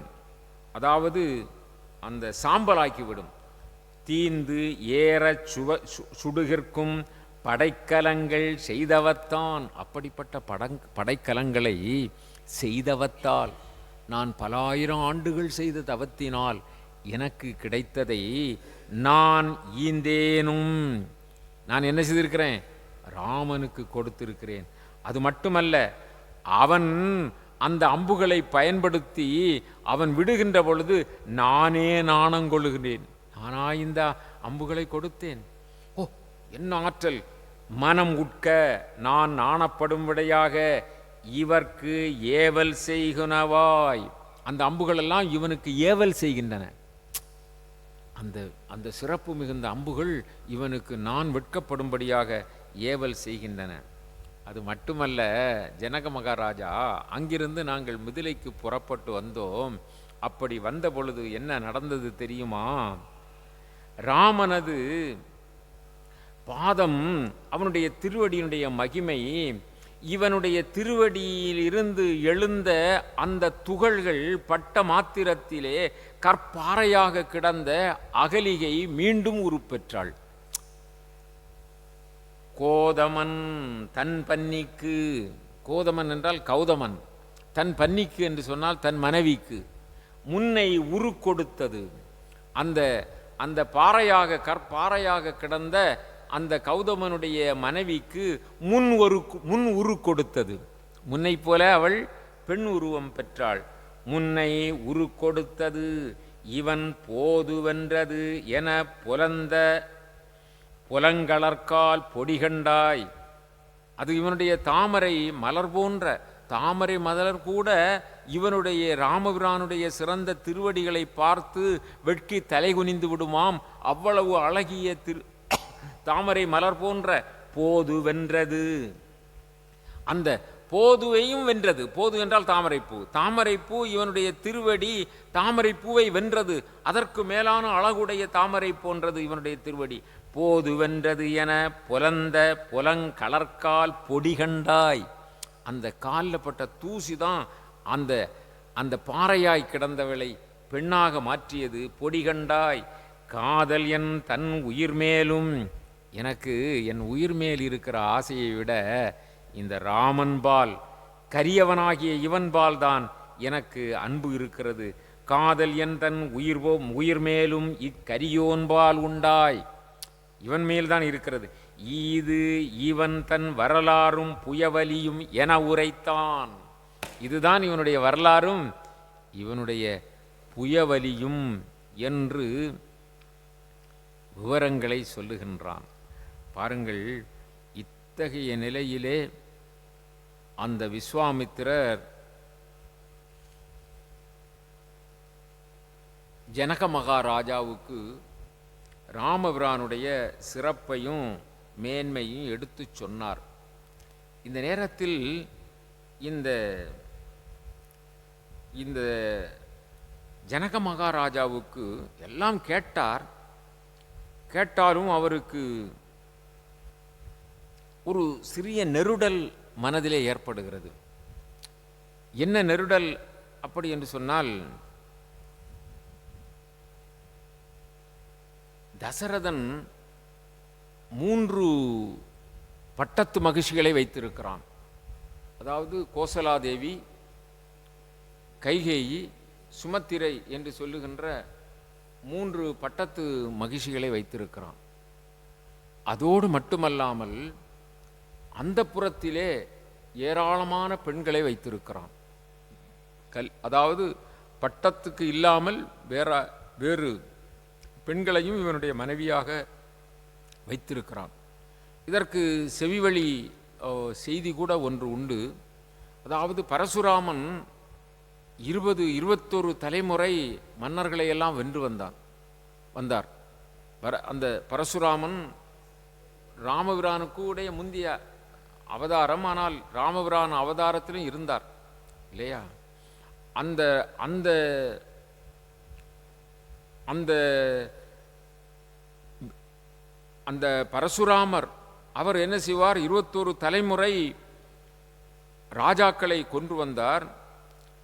ஆனால் அவர் ஒரு நியதி வைத்திருந்தாராம், புதிதாக திருமணம் செய்தவரை ஓராண்டுக்குள் கொல்லுவது இல்லை அப்படி என்று சொல்லி. அதனால் கூட இந்த தசரதர் அப்படி அந்த பரசுராமருக்கு பயந்து திருமணம் செய்து கொண்டார். அப்படி அந்த புறத்திலே ஆயிரக்கணக்கான பெண்களை வைத்திருக்கின்ற தசரதர் அவருடைய மைந்தன் இவனுக்கு எப்படி நாம் பிள்ளையை கட்டி கொடுப்பது என்று அவருக்கு ஒரு நெருடல். பாருங்கள், பெற்ற தாய் தந்தையர்களுக்கு தானே தெரியும், பிள்ளை மருமகன் இப்படி இருக்க வேண்டும் என்றெல்லாம் நினைப்பார்கள் அல்லவா? அப்பொழுது அந்த இடத்திலே அந்த எண்ணம் இவருக்கு தோன்றுகிறது. உடனே விஸ்வாமித்திரர் எல்லாம் தெரிந்தவர் அல்லவா, மனத்தினால் எண்ணுவதையும் ஞானிகள் அறிந்து கொள்வார்கள். அதனால் இந்த ஜனகனுடைய அந்த எண்ண அலைகளை அவர் புரிந்து கொண்டு சொல்லுவார். திரையோடும் அரசு இறஞ்சும் செறிகளற்கால் தசரதனாம். ஜனக மகாராஜாவே, நீ எண்ணுவது எனக்கு தெரிகிறது. ஆனால் நீ எப்படிப்பட்டவன்? திரையோடும் அரசு இறஞ்சும் செறிகளற்கால் தசரதனாம். அந்த தசரதன் மிகுந்த சிறப்போடு எல்லா லோகங்களுக்கும் தலைவனாக செங்கோல் செலுத்தி அவனுடைய ஆட்சி காலத்திலே எந்த ஒரு மக்களுக்கும் யாதும் ஒரு தீங்கு வராது காத்து கொண்டிருக்கின்ற ஒரு பேரரசன். திரையோடும் அரசு இறஞ்சும் செறிகளற்கால் தசரதனாம். அவனுடைய மகன் இவன் என்று நினைக்கிறாயல்லவா? புறையோடும் தொடர் மனத்தான் புதல்வர் எனும் பெயரேகான். அப்படிப்பட்ட பொறுமைக்கும் மேலான வீரத்திற்கும் சிறப்பம்சம் கொண்ட அந்த தசரத சக்கரவர்த்தியினுடைய மைந்தன் இவன் என்றுதானே நீ நினைக்கின்றாய்? அப்படி அல்லப்பா, அப்படி அல்ல. உறையோடும் நெடுவேலாய், எப்பொழுதும் அந்த நீண்ட வேலை ஆயுதமாக கூடிய அந்த வேலின் நுனியிலே நிணநாற்றம் அடிக்கும். அது மாதிரி எப்பொழுதும் போர்க்களத்திலே சென்று வெற்றி வாகை சூடி வருகின்ற உறை ஓடும் நெடுவேலாய், இவனை பெற்றவன்தான் தசரதன் என்றால் கூட இவனை வளர்த்தவன் யார் தெரியுமா? உறையோடும் நெடுவேலாய் உபநயன விதி முடித்து, இவனுக்கு உபநயனம் செய்து வைத்து மறை ஓதுவித்து இவனுக்கு வேதத்தை சொல்லிக் கொடுத்து இவனை வளர்த்தானும் வசிஷ்டன்கான்.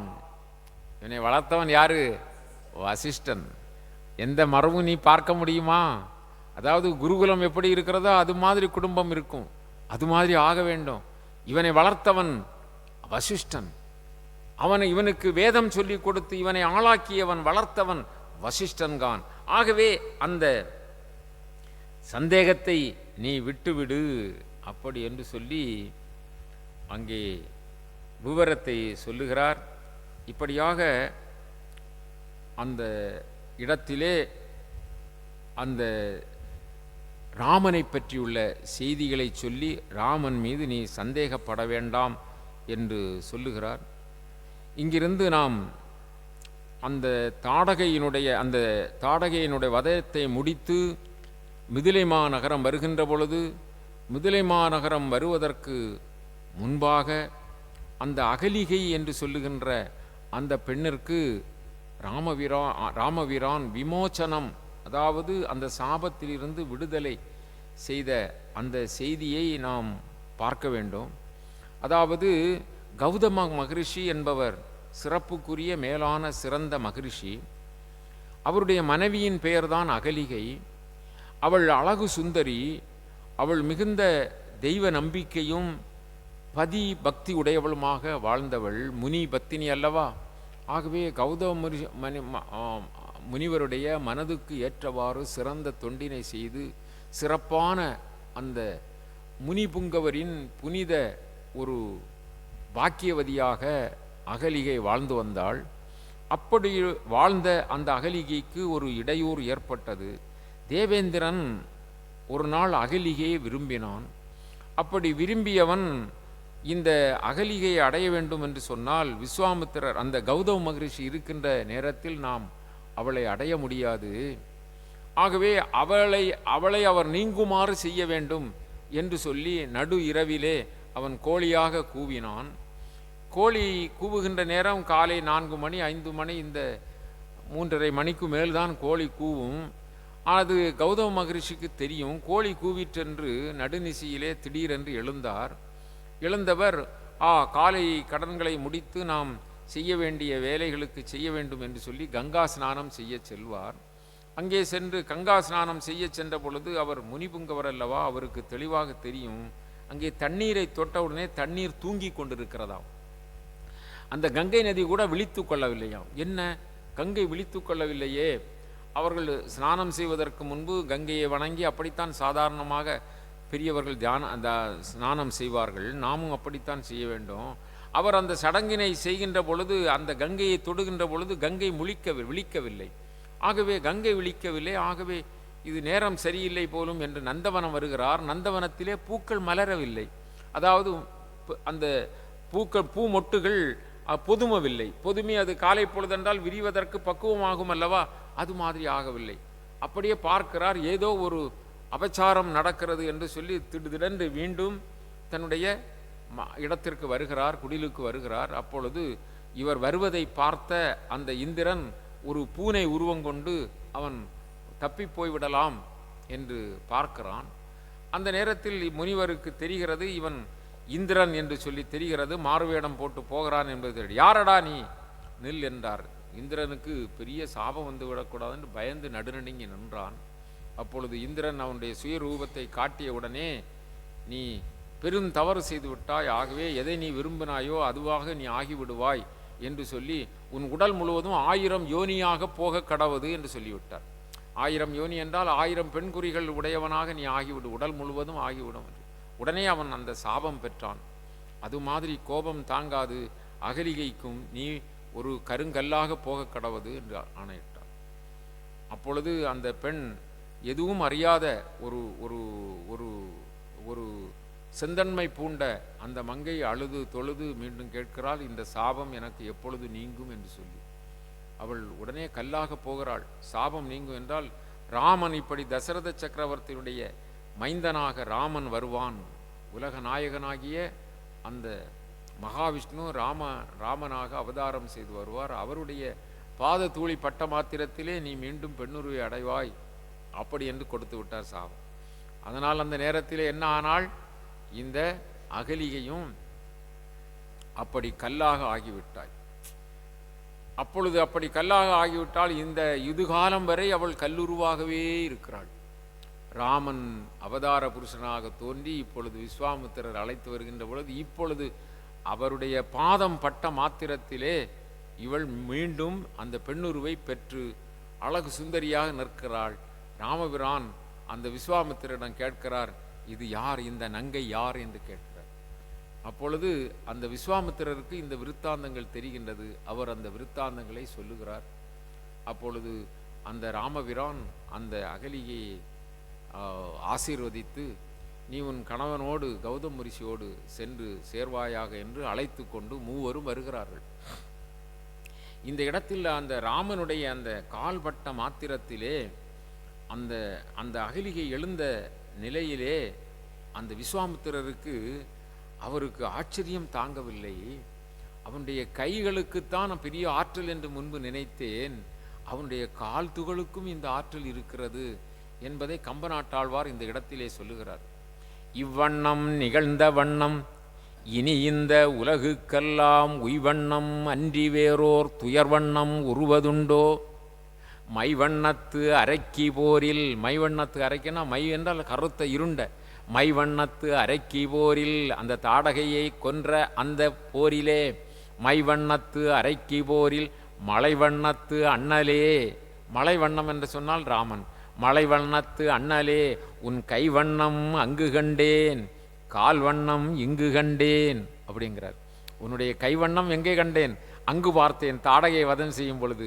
இப்பொழுது உன்னுடைய கால் வண்ணம் இங்கு கண்டேன் என்று பெருமைப்பட சொல்லுவார். அழைத்து கொண்டு செல்கிறார்கள். கௌதம ரிஷிக்கு அவர்கள் அவருடைய குடிலுக்கு சென்றவுடனே அவர் விஸ்வாமித்திரரையும் எல்லோரையும் அவர் விஸ்வாமித்திரரை வணங்குகிறார். ராமபிரானும் இளைய பெருமாளும் கௌதம மகரிஷியை வணங்கி 3 முறை வலம் வந்து ராமபிரான் சொல்லுவார், இந்த உங்களுடைய தர்மபத்தினியை ஏற்றுக்கொள்ளுங்கள் அப்படி என்று சொல்ல அவர் விஸ்வாமித்திரரும் ஆசீர்வதிக்க கௌதமர் அப்படி ஏற்றுக்கொண்டார். அதன் பிறகுதான் அவர்கள் மிதிலை நகரத்திற்கு வந்தார்கள். இப்பொழுது அகலிகையை இப்படி அவர் கல்லாய் கிடந்தவளை ராமனுடைய திருவடி அந்த தீட்சை பட்ட மாத்திரத்திலே அந்த திருவடி துகள்கள் பட்ட மாத்திரத்திலே எழுந்தாள் என்று சொல்லி விவரம் சொன்ன பிறகு அந்த ஜனகனுக்கு ஏற்பட்ட சந்தேகத்தையும், இவனை வளர்த்தவன் வசிஷ்டன்கான் என்று, தசரதனுடைய புத்திரனாக இருந்தாலும் வேதத்தை படிப்பித்து கொடுத்து இவனுக்கு உபநயனம் செய்து வைத்து இவனை வளர்த்தவன் வசிஷ்டன்கான் என்றவுடனே இவருக்கு என்ன ஆனது? அந்த ஜனக மகாராஜாவுக்கு எல்லா சந்தேகங்களும் தீர்ந்து விட்டன. இப்பொழுது அந்த இடத்திலே, அதாவது அங்கே அந்த மாளிகையிலே தான் இந்த சம்பவங்கள் நடக்கின்றன. உடனே அந்த ராஜாவுக்கு, ஜனக மகாராஜாவுக்கு, திறமை வாய்ந்த பிள்ளை தசரத புத்திரன், இனி இவருடைய பிள்ளைதான் போலேதானே, மருமகன் அல்லவா, பிள்ளை வந்திருக்கிறான். ஆனால் நியதி தடுக்கிறதே, வில் என்று சொல்லக்கூடிய ஒன்றை வைத்து யாகம் செய்து இவ்வளவு காலமும் அது இடையூறாக இருக்கிறதே என்று அவர் மனம் விரும்புகிறார். இந்த இடத்திலே நாம் நிறைவு செய்து அடுத்த நாள் நாம் இந்த செய்திகளை பார்க்கலாம்.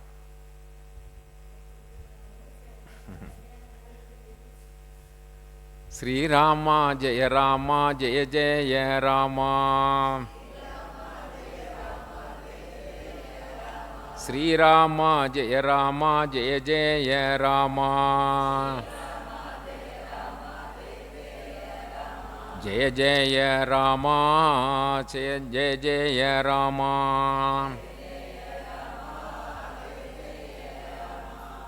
ஜெய ஜெய ராமா ஜெய ஜெய ராமா.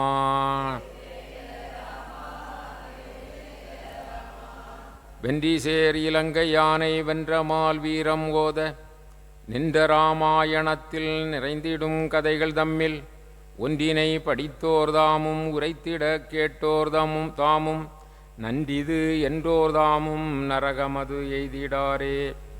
நாடிய பொருள் கைகூளும் ஞானமும் புகழும் உண்டாம் வீடியல் வலியதாக்கும் வேரியம் கமலை நோக்கும் நீடிய அரக்கர் சேனை நீருபட்டு ஒளியவாகை சூடிய சிலையில் ராமன் தோல்வலி கூறுவார்க்கே.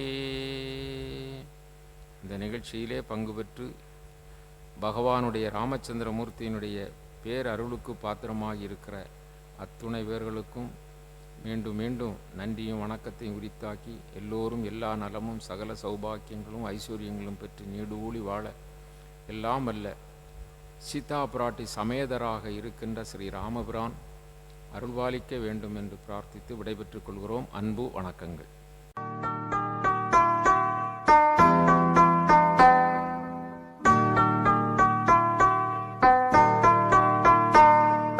योगी राम सूरत कुमार जय गुरु